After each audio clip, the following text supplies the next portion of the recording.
Hey, how's everybody doing? I'm Scott. I am an American who has been living in Thailand for over 30 years. Today I want to talk about how I once lived for $500 a month and I saved $500 a month. And a lot of people ask if it's possible to live in Thailand on a budget, even a low budget like that.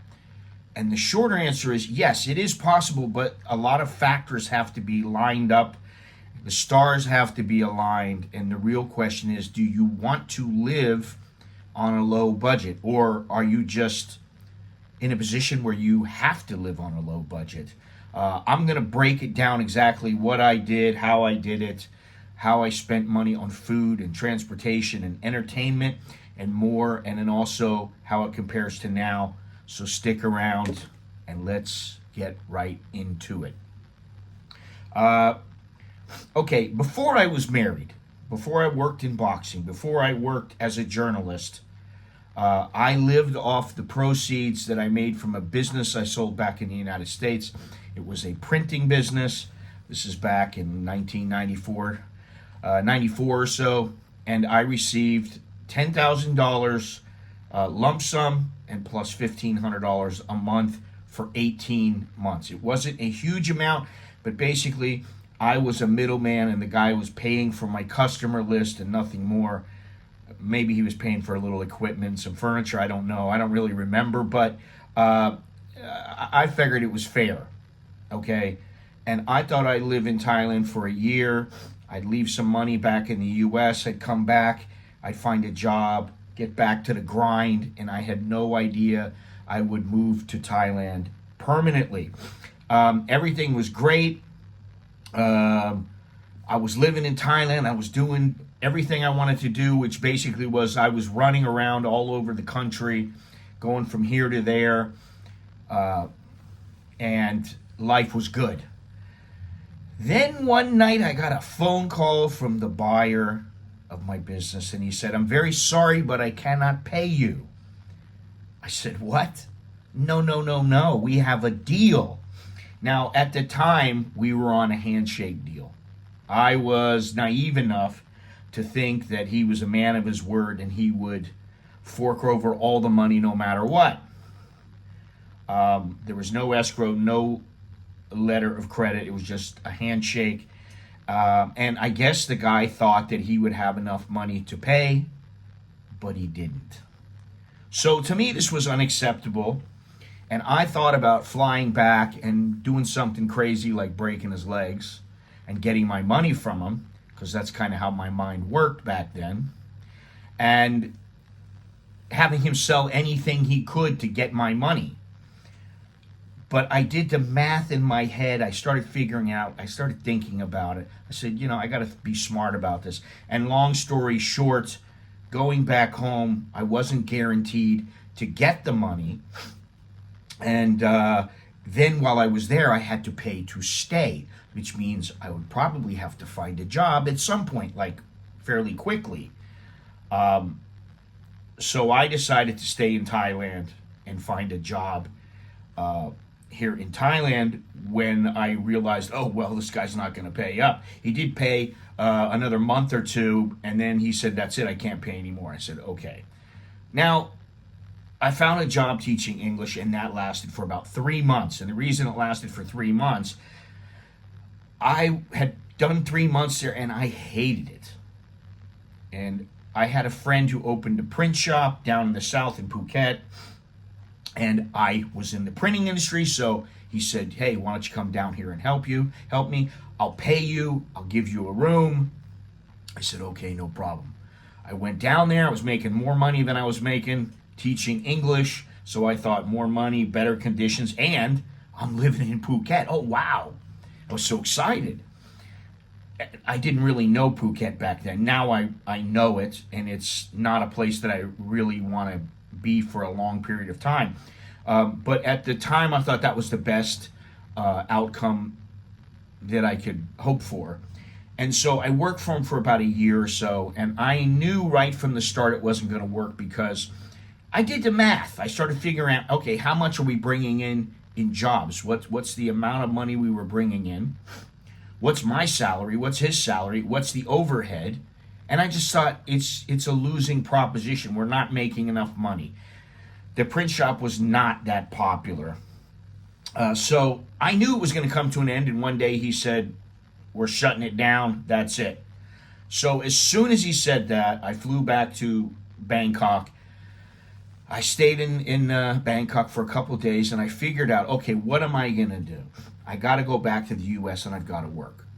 Somehow, I don't know exactly how I got to it, I chose Seattle because at the time it seemed like the place to find work. It was an easy place to get around, and so I flew to Seattle. And I found a job in a very large printing company, and my job was a cutter. And I was making, I think at that time I was making $15 an hour.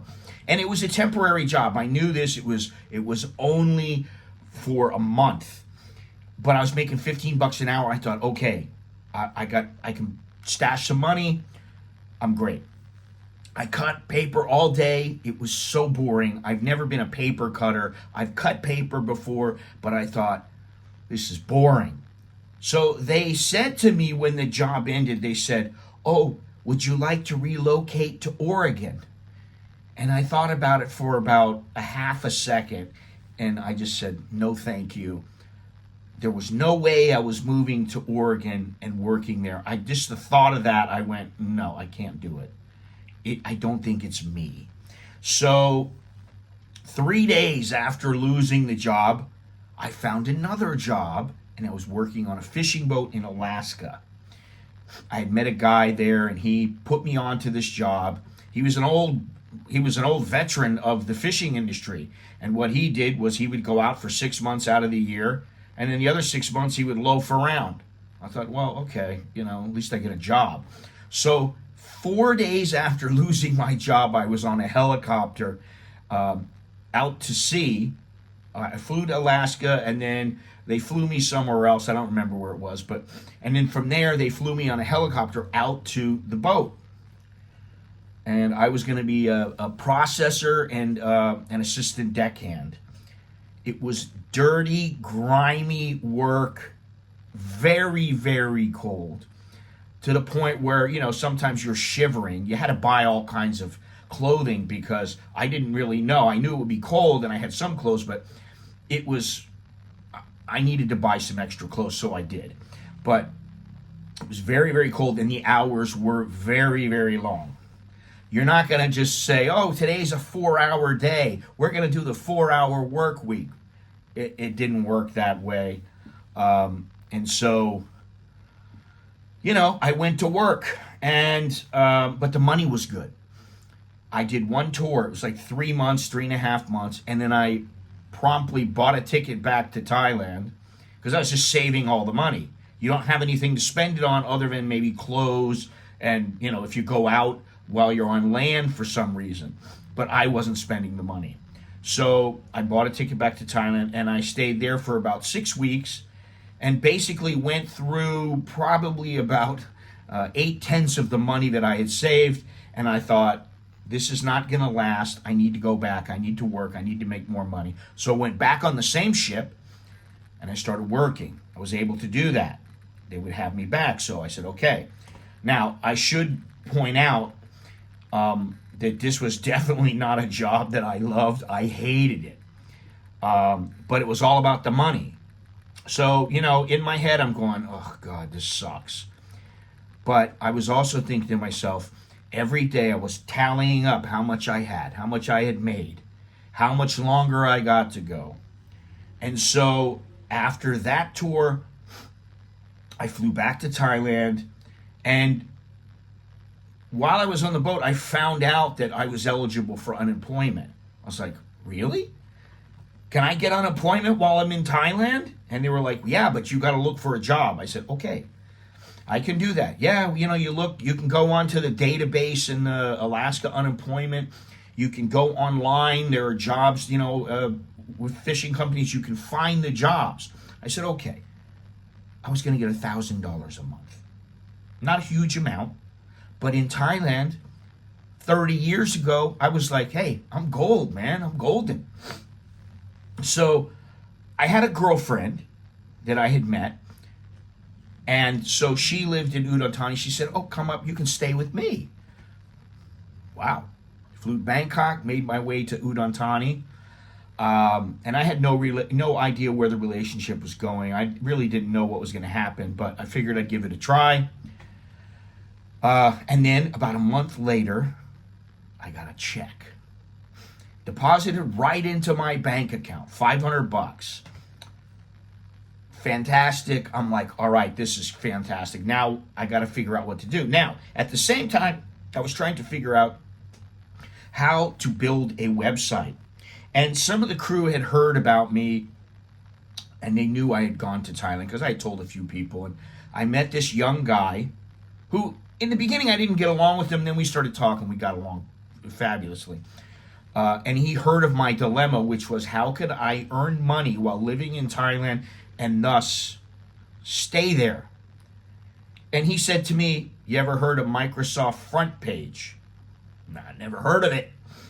So he said, well, you got to check it out because you can build websites. If you build a website, first of all, you can charge people. If you really learn and you get good, you can charge people for the websites. But if you want, you can just build a website or two and you could sell products on that website. Maybe that's a good idea. So I set out to do this, and I didn't have a computer. At the time, computers were not all that big. The cell phones were just coming about, and I went into a shop. It was an internet shop, and I got to know the owner of the place, and he told me, I tell you what, this computer right here is your computer. Whenever you come in here, it's your computer. I won't let anybody use it. I said, oh, fantastic. So I got the check. It was $500. I take half of it, and that goes towards my food, my utilities, gas, and to pay for computer time. She had a motorcycle. They had a couple motorcycles, so she let me use one of them. I said, okay, great. I used the motorcycle, put gas in it. I filled the tank up or whatever.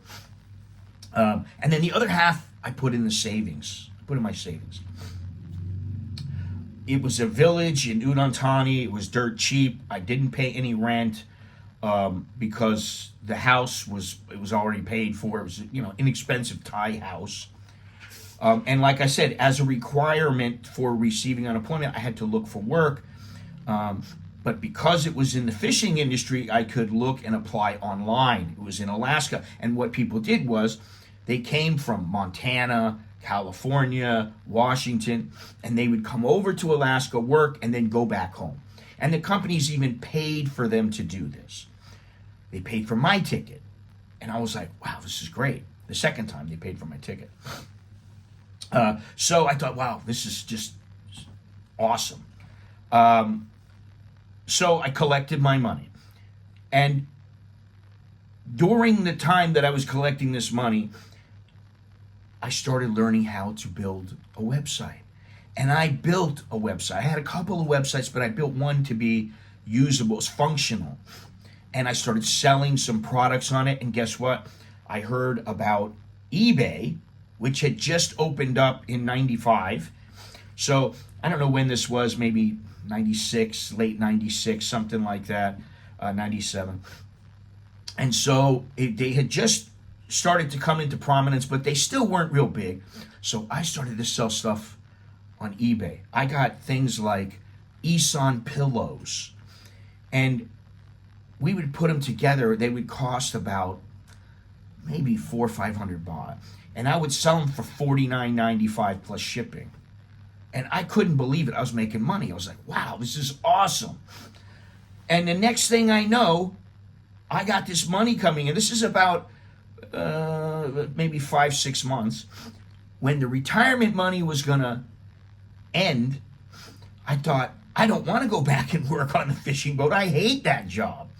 So I was collecting this money, and I was making more money than I was making from unemployment. So I would spend more money, but I would also save more money. And before I knew it, Before I knew it, I had a nice chunk of cash saved, and I thought, wow, I can't believe this. This is awesome.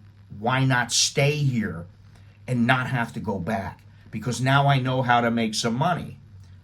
A little bit, maybe it was a little wishful thinking, because if anything happened, I'd be like, oh, I got to go back home now. But I just thought, why not take a chance? And so from there, I decided, and the whole time, all I was paying for was food, and the food was cheap. This is when you could get meals for 15, 20 baht. You could go down and you spend 50 baht and it would feed 4 people.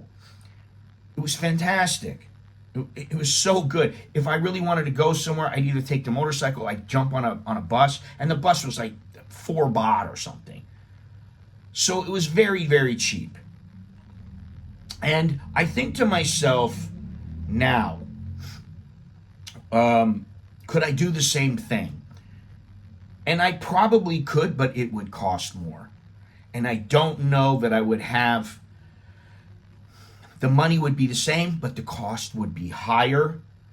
It was a haircut was 40 baht.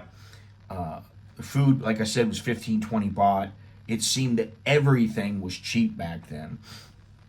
By the time I decided I'm going to move back to Bangkok, which, it took me a little while, but I decided I'm moving back to Bangkok. This is where I need to be, because this was a hub. This is where I just thought it's better to be in Bangkok than to be in some little village in Udon, because of the way that the business was structured, because of mailing and all these other things. And, it was a pain in the neck to go into town all the time to mail something or mail a few things, whatever it was.